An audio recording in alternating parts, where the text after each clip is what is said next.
Good evening everyone, स्वागत है आपका अभी क्लासेस डाउट्स में। और आपका सवाल है कि 1858 का राजलेखा यानी चार्टर एक्ट 1833 से आप क्या समझते हैं। तो इस सवाल का जवाब हम लोग इस प्रकार से लिखेंगे कि कंपनी को दोहरा शासन व्यवस्था को समाप्त करने के लिए 1858 में ब्रिटिश सरकार ने एक अधिनियम पारित किया। इसी अधिनियम को 1858 act for the better government of India की संज्ञा से सम्मानित किया गया। यहाँ पर देखिए दोहरा शासन क्या था, एक कंपनी खुद शासन करती थी और एक जो था ब्रिटेन सरकार खुद शासन करती थी। इसी को हम दोहरी शासन व्यवस्था कहते थे और इसे 1858 के चार्टर एक्ट यानी कि राजलेखा द्वारा खत्म कर दिया गया।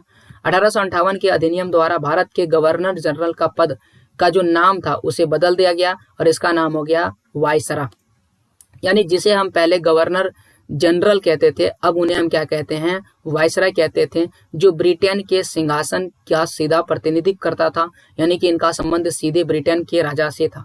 भारत की अगर बात करें तो यहाँ भारत का प्रथम वायसराय जो था उसका नाम था लॉर्ड कैनिंग। ओके, अब ये क्यों हुआ था आपको पता है कि भारत में 1857 में सबसे बड़ा विद्रोह हुआ और इसे हम 1857 का गदर भी कहते हैं और इसी की भरपाई करने के लिए अंग्रेज ये सारे बदलाव किए।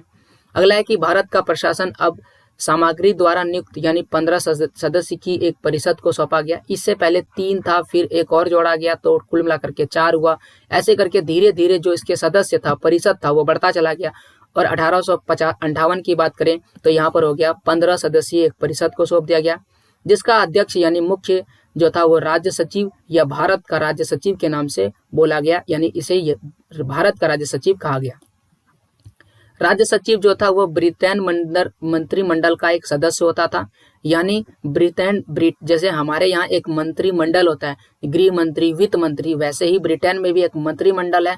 तो वहां से ये जो 15 सदस्य का जो हेड आता था जिसे हम अध्यक्ष कहते थे, ये ब्रिटेन मंत्रिमंडल से आता था, इसलिए वह ब्रिटेन संसद के प्रति उत्तरदायी होता था, ना कि भारत के प्रति। यानी कुछ भी गलती करेगा तो उसका जवाब वो ब्रिटिश को देगा, ब्रिटिश सरकार को देगी, ना कि भारत सरकार को।